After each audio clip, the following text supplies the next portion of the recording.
What if the world gave up on you the very day you were born? No arms. No legs. Only silence. And pity. They said he would never live a full life. They were wrong. He faced mockery, rejection. Even the darkness of wanting to end it all. But from the deepest pit of despair, he chose to rise. This is Nick Vujicic. The man born without limbs. Who taught the world how to truly stand. What happens when a newborn is born with no limbs, and even the doctors don't know what to say? The delivery room fell into silence. December 4, 1982, Melbourne, Australia. Nick Vujicic had entered the world with no arms and no legs. No warnings. No explanation. He had tetraamelia syndrome, a condition so rare, even the experts didn't know what to say. His mother, Dushka, cried. His father, Boris, a preacher, asked God why. His mother said they were not sure if they will bring him home.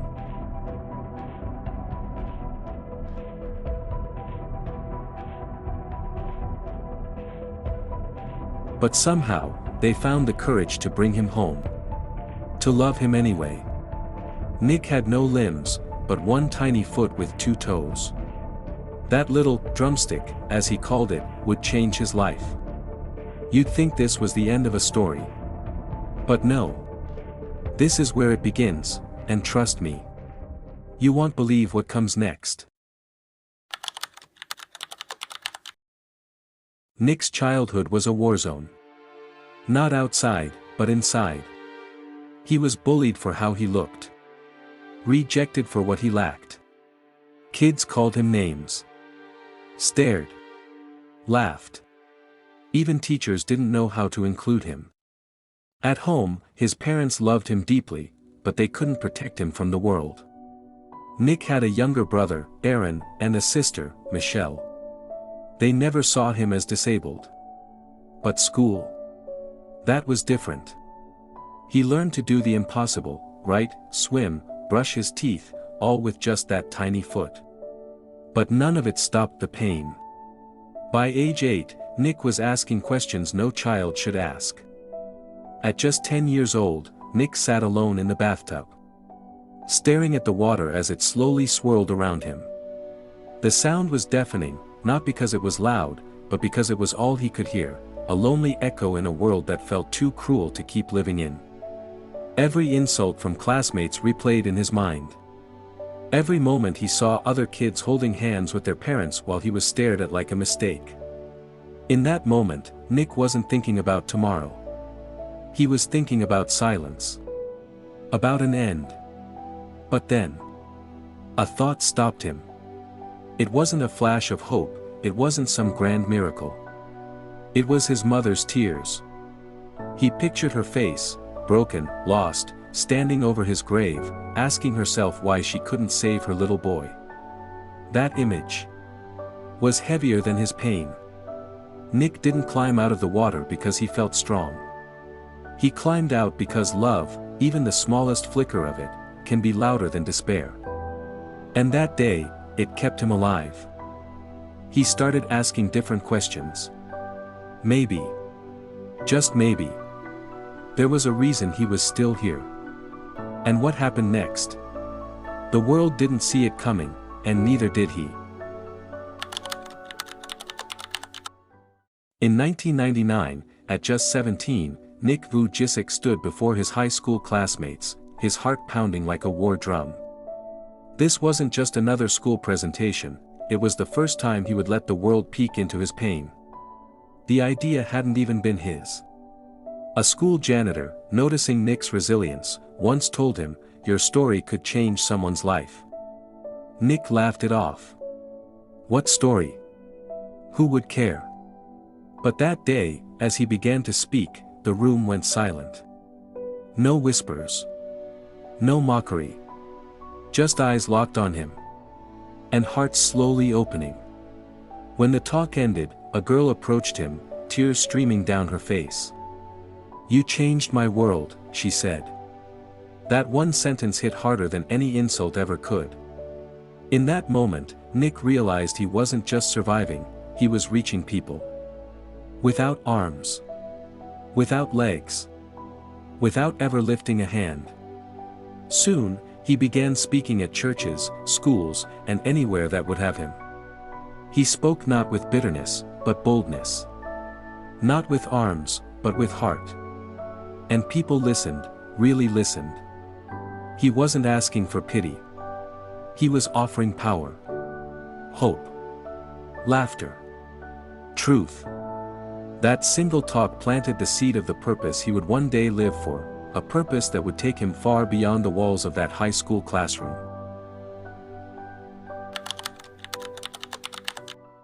In 2003, at barely 21 years old, Nick proudly walked across the stage to receive his Bachelor of Commerce from Griffith University, double majoring in accounting and financial planning. But Nick didn't retreat into numbers. He sprinted toward his calling. By 2005, he channeled his passion into action, founding Life Without Limbs, his non-profit ministry committed to giving hope to the hurting and purpose to the overlooked. What followed was extraordinary. Nick became a global force, speaking not just in auditoriums and churches, but in prisons, slums, and stadiums. He delivered over 3,500 talks in more than 70 countries, carrying a message far bigger than his body. His short film, The Butterfly Circus, 2009, earned awards and tugged at hearts across the world. Nick wasn't just speaking, he was like a storm. And when he declared, "When you don't get a miracle, be one," people didn't just hear him, they believed him. But beneath the applause, one quiet question lingered in his heart: could someone truly love me? The question haunted Nick like a shadow on the road: could someone truly love me? He had stood on countless stages. But this was the stage he feared most, the stage of the heart. Then, in 2008, during a speaking engagement in Texas, he met a young woman named Kane Miyahara.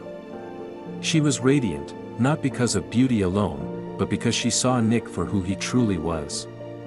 She didn't see what was missing. She saw what was there: his courage, his faith, his laughter that could fill a room. Their friendship grew slowly, carefully. Nick had been cautious before, protecting himself from heartbreak. But with Kane, the walls he'd built began to crumble.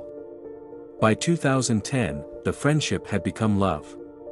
On February 12, 2012, in California, Nick and Kane were married. It wasn't just a wedding, it was a declaration that love knows no limits, no boundaries, no impossible. And as Nick took her hand, the hand that would never let go, the man who had once feared no one could love him found himself standing in the middle of a miracle. Marriage brought Nick joy. But fatherhood gave him a new reason to breathe. In 2013, Nick and Kane welcomed their first son, Kiyoshi James Vujicic. Nick held him, not with arms, but with his heart, and promised to teach him that love is stronger than fear. 2 years later, in 2015, their family grew again with the birth of Dejan Levi. Then came their twin daughters, Olivia and Ellie, completing the circle of blessings. For a man born without limbs, fatherhood was a new kind of challenge. He couldn't hold his children the way other fathers could. But he held them in ways that mattered more, with bedtime stories, with laughter, with prayers whispered in the dark. Nick's home became his most important stage. And though he still traveled the world inspiring millions, he knew his greatest audience was waiting for him every night, for little faces who called him Dad. By the late 2010s, Nick was a household name and inspiration. His calendar was packed, his speeches sold out, and his videos reached millions online. But behind the applause, storms gathered. Running a global ministry was no easy road, financial strains tested his resolve. Criticism and misunderstandings came, sometimes from those he trusted most. And the endless travel began to take its toll on his health and time with family. Nick was learning that even miracles get weary. Yet, he refused to step back. Instead, he had just, taking fewer trips, focusing on online outreach, and creating resources to reach those he could no longer meet in person. Because for Nick, the mission was never about being seen. It was about making sure hope was never out of reach. Today, Nick Vujicic is more than a motivational speaker, he is living proof that impossible is just a word. From his home base in Texas, he balances life as a husband, a father of 4, and a voice of hope to the world. He continues leading life without limbs, now reaching millions through broadcasts, online events, and partnerships with global charities. He has written best-selling books, launched digital courses, and appeared in schools, prisons, and refugee camps, proving that hope knows no borders. Nick's message remains the same, yet deeper with time. The greatest disability is not having no arms and legs, it's having no hope. And after decades of speaking, he still stands, without standing, as one of the most powerful messengers of our generation. Because when life took away his limbs, he grew wings. I stand before you without arms and legs, but a very strong man because of the bad days of my life. You know how it is. If you didn't go what you've gone through, you wouldn't be who you are today. You may have arms and legs, but unless you know 3 things. Number 1, who are you and what your value is? Number 2, what is your purpose here in life? And number 3, what is your destiny when you're done here? If you don't know the answers of any of those 3 questions, you're more Disabled. Hey, thanks for watching this amazing story and welcome to Video Biographer, where every life has a story and every story deserves to be told. If you believe that every person has a journey worth knowing, hit that subscribe button and turn on the notification bell so you never miss a life story that could inspire or inform you. Ready to explore more? Choose one of the videos on your screen and discover a life that you should know about. This is Video Biographer, where stories live and life speak. See you in my next video. If there's a life story you'd like me to cover, drop your suggestion in the comments. Until then, stay blessed and take care.